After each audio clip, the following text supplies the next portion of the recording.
Gloire au Seigneur. Je vous inviterai à prendre place et nous pourrions continuer ces instants autour de la parole de Dieu, de la Bible.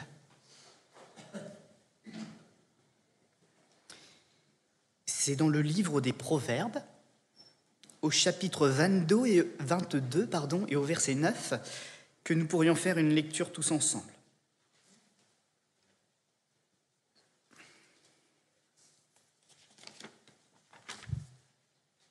Livre des Proverbes.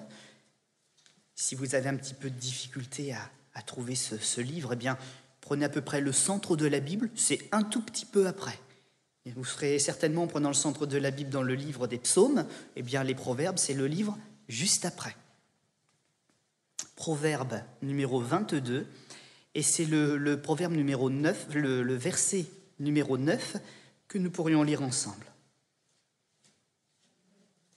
Il est écrit ceci: « L'homme dont le regard est bienveillant sera béni. » Pourquoi ? Eh bien parce qu'il donne de son nécessaire pour vivre, de son pain, à celui qui est pauvre. Amen. Et Dieu aime des gens qui agissent avec une telle bonté. Il y trouve sa joie et même il se reconnaît dans de telles personnes. Alors, c'est vrai que nous sommes dans une période un peu particulière où, pour une journée, quand on y arrive, les hommes vont faire l'effort de partager, de demander pardon. Ils vont faire un effort. Mais là, le Seigneur nous parle de quelqu'un qui est bienveillant. C'est le cœur qu'il a tout au long de l'année. Et je peux vous dire qu'on n'en trouve pas beaucoup. Pourquoi ? Parce que ce n'est pas la nature de l'homme. C'est un miracle que Dieu a produit dans ceux qui sont venus à lui. Et l'homme ou la femme qui sont bienveillants, bienveillantes, sont avant tout des gens changés par l'amour et par la grâce de Dieu. Alors, aujourd'hui, réjouissons-nous de ce que le Seigneur ait pu nous réunir, parce qu'il veut nous transformer en de telles personnes dans lesquelles il peut mettre et trouver tout son bon plaisir. Pourquoi j'ai pris ce texte ?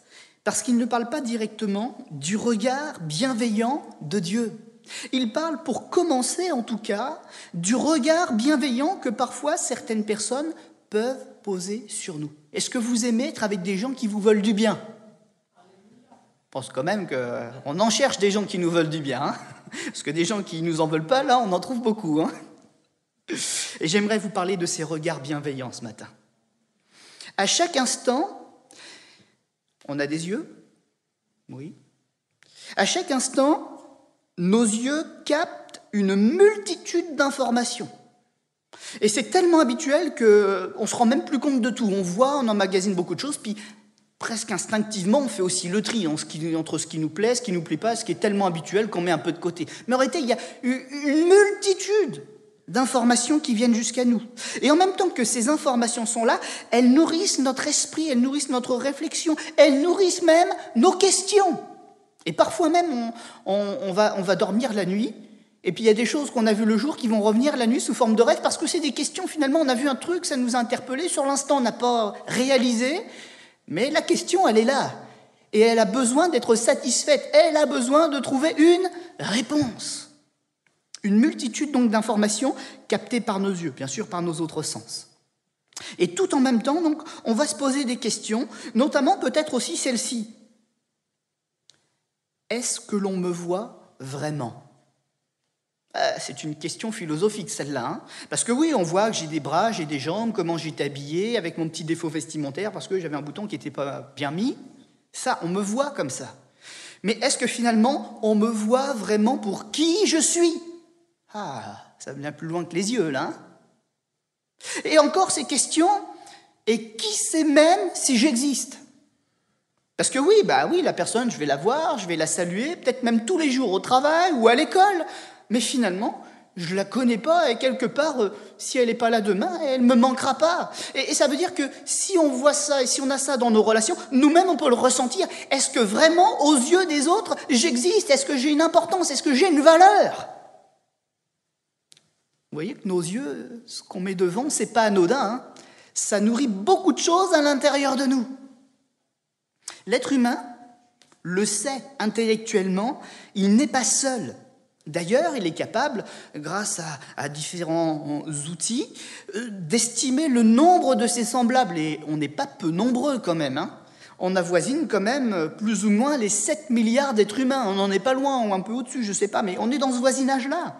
Et pourtant, même si on est capable de compter en gros le nombre de nos semblables, on a un sentiment d'être isolé, toujours avec une distance des autres, et quoi qu'on fasse, différent.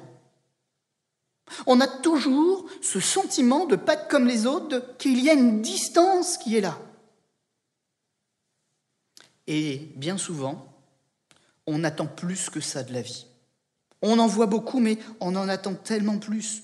Plus d'attention, plus d'affection, plus d'amour. Et on se demande, mais qui sera celui ou celle qui portera un regard bienveillant sur moi pour me donner ce que mon cœur cherche, ce dont il a besoin pour être heureux? Vous êtes constitué comme moi? Vous ressentez encore cela aujourd'hui? Ça nous arrive encore tellement souvent. Parce que notre cœur, il a besoin d'amour. Notre cœur, il a besoin d'attention. Et on est dans un monde qui gît sous la puissance du péché. Une puissance qui nous accuse. Même à la maison, quand il n'y a personne, on se sent épié et coupable. Et pourtant, le regard que nous recherchons, il est tellement bénéfique. Nous le savons au-dedans de nous.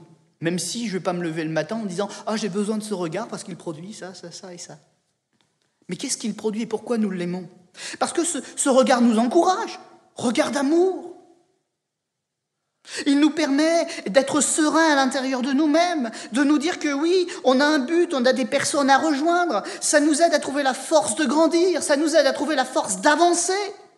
Ce sont ces regards, ces attentions bienveillantes posées sur nous qui nous font du bien. Surtout quand ils viennent et que nous sommes dans les tourments, quand nous sommes dans les doutes, quand nous sommes dans les défis, dans les incompréhensions, quand ce regard vient sur nous, il a un poids tellement supérieur à toutes les paroles et toutes les choses qu'on peut nous offrir. Pour un regard bienveillant, je peux avancer, je peux me relever, je peux espérer. Et je me réjouis, véritablement. Ce regard qui produit aussi pour moi des moments de sérénité, de paix, on pourrait même dire d'accalmie, de calme au milieu de la tempête. Alors, on trouve dans la Bible plusieurs de ces beaux regards.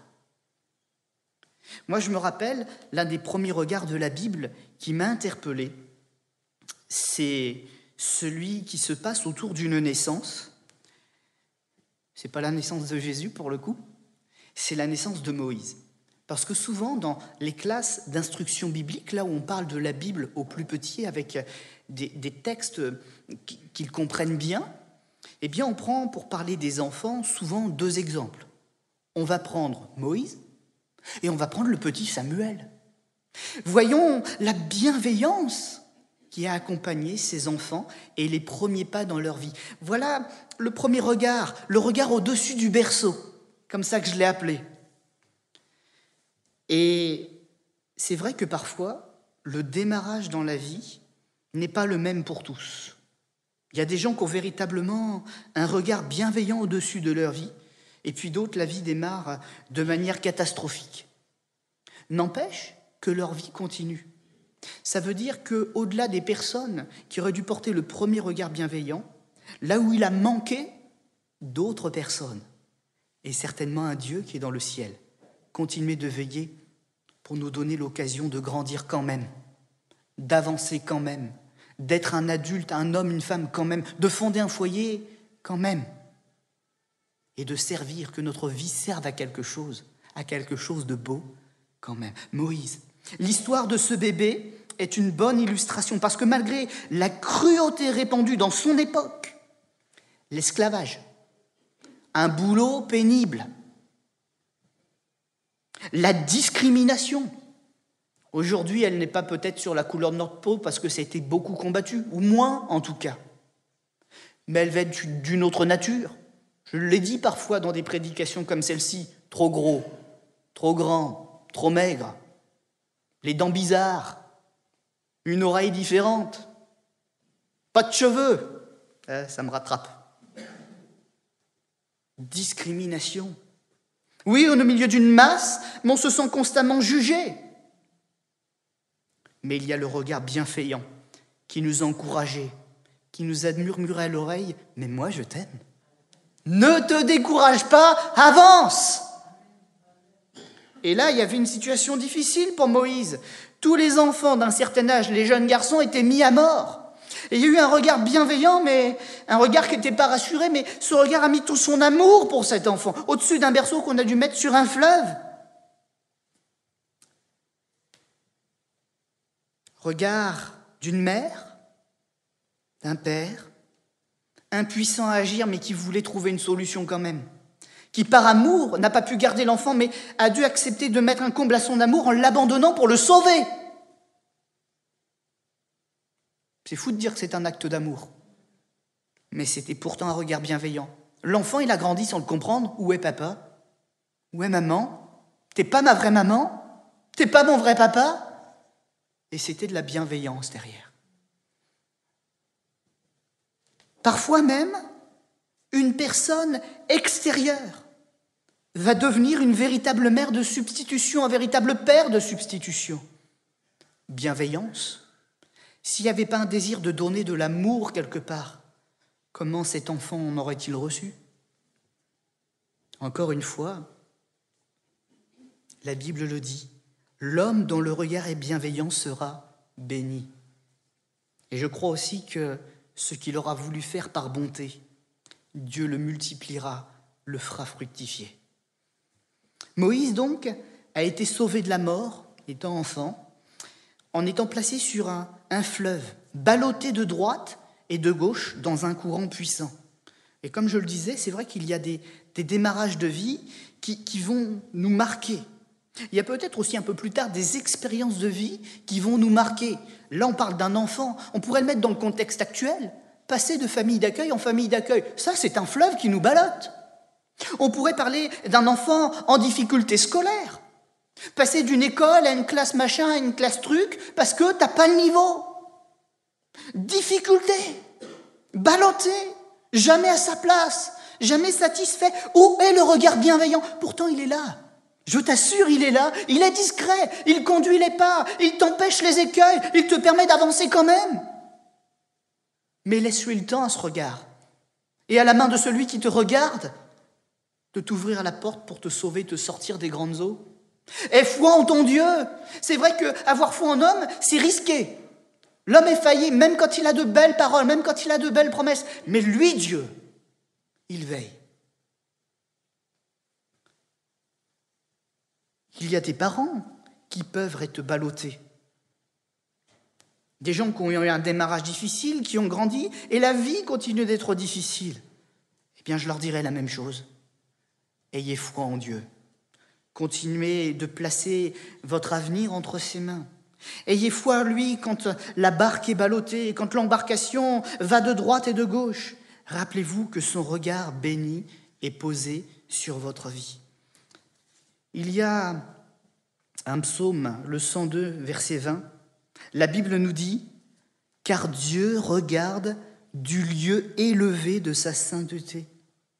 Du haut des cieux, l'Éternel regarde sur la terre pour écouter les gémissements. » Et non, Dieu n'ignore pas ce que tu vis.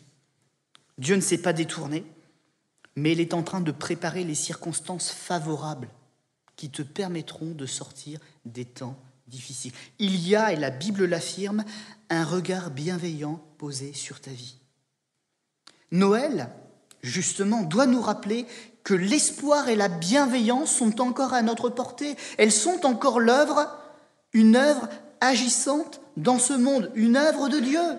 Le regard du Tout-Puissant continue à offrir à nos vies le moyen de trouver le chemin du salut malgré tous nos tourments. Dieu voit chacun de tes pas. Et quand tu entends une prédication, quand un chrétien te conseille, quand tu lis la Bible, quand tu pries, eh bien oui, quand une parole est déposée sur ton cœur, écoute cette parole.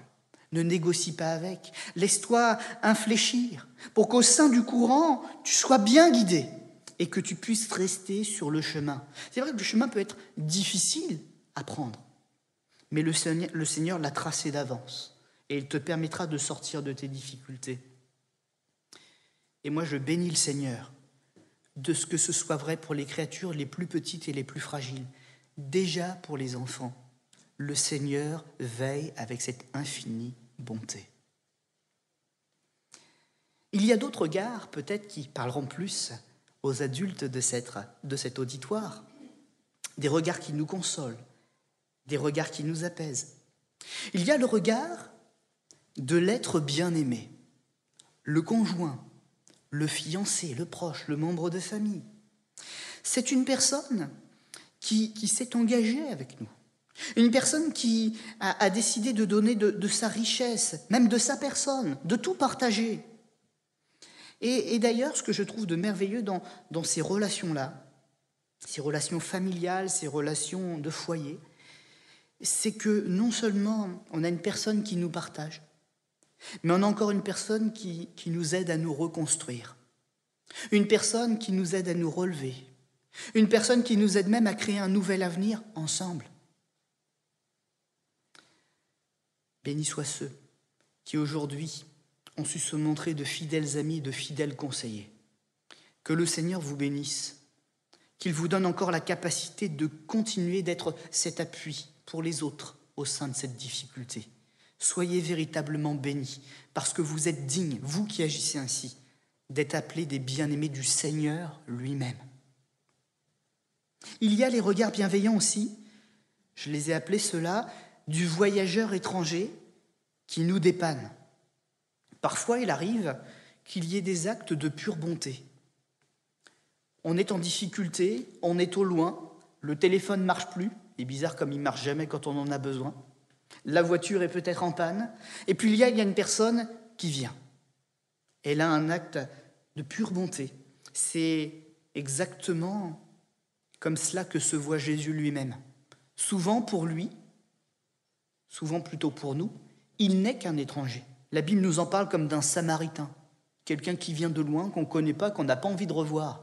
Et pourtant, il est vraiment tellement important et tellement digne à connaître ce Jésus. Parce qu'il nous apporte de l'aide.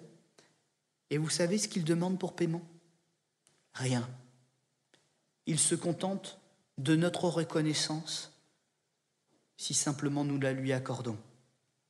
Un regard donc de bénédiction qui nous aide à ne plus nous sentir perdus quand nous le sommes, à trouver une force pour nous aider quand nous n'en avons plus.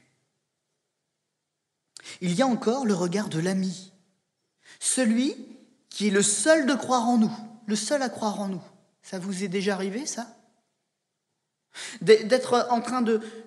Vous êtes sur un projet, vous avez une aspiration professionnelle ou autre, et tout le monde vous dit « c'est pas ta place, tu sauras jamais faire, tu n'as pas les épaules pour ». Combien y a-t-il de personnes, alors que vous étiez dans de telles circonstances, qui sont venues avec vos côtés, qui vont dire « eh bien écoute, ce sera difficile, ce sera peut-être plus long pour les autres, mais je te prête de ma force, je te prête de mon temps, je t'aiderai à avancer. Et si tu dois y arriver, eh bien tu auras toutes les cartes en main, j'investis en toi. Je crois en toi. » Moi, j'ai eu l'opportunité de vivre ça.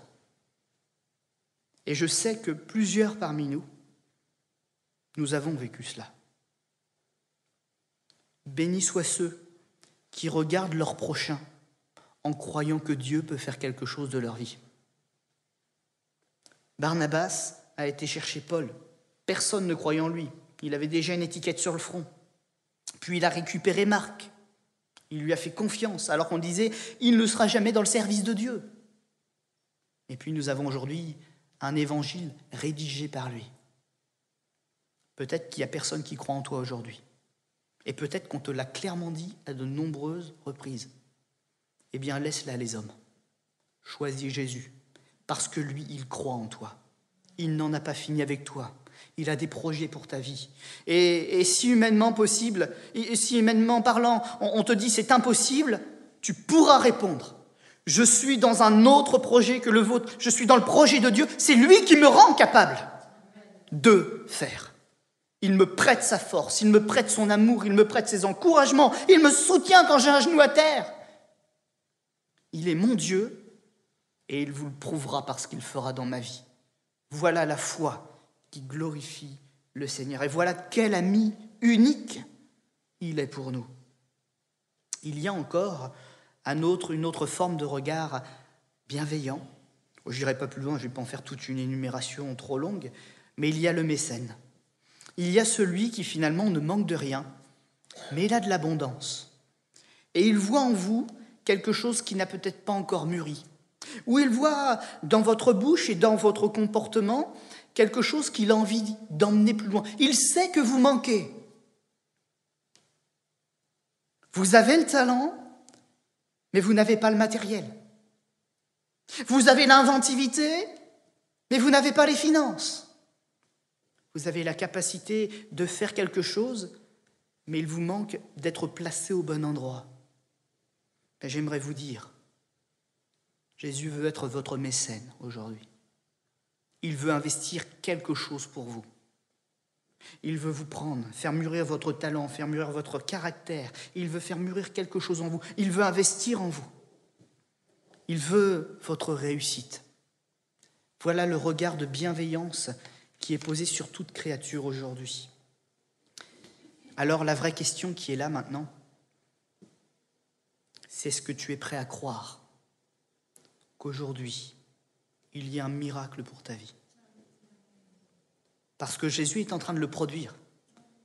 Il est en train de le produire pour tout homme de bonne volonté, comme on le disait tout à l'heure, qui est prêt à écouter ce qu'il dit et à vivre l'expérience avec lui.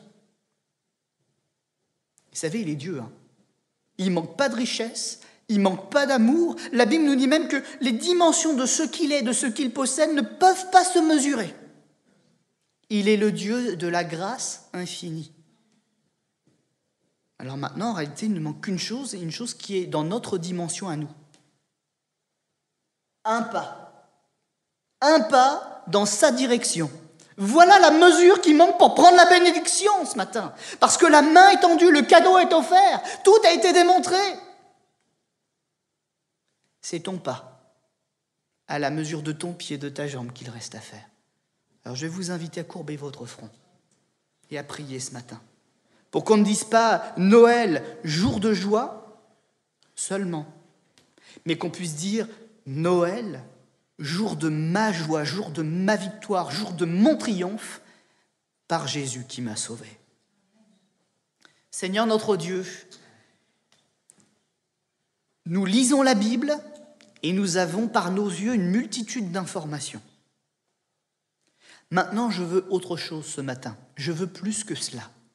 Je veux lire la Bible avec mon cœur. Je veux rencontrer le Dieu dont mes oreilles entendent parler avec mon âme.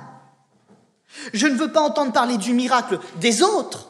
Je veux vivre personnellement quelque chose avec toi. Nous l'avons lu dans ta parole. Tu as un trône au ciel, de manière à voir sur la terre tout ce qui se passe en même temps. Et ton regard est posé sur chacune de nos vies personnelles.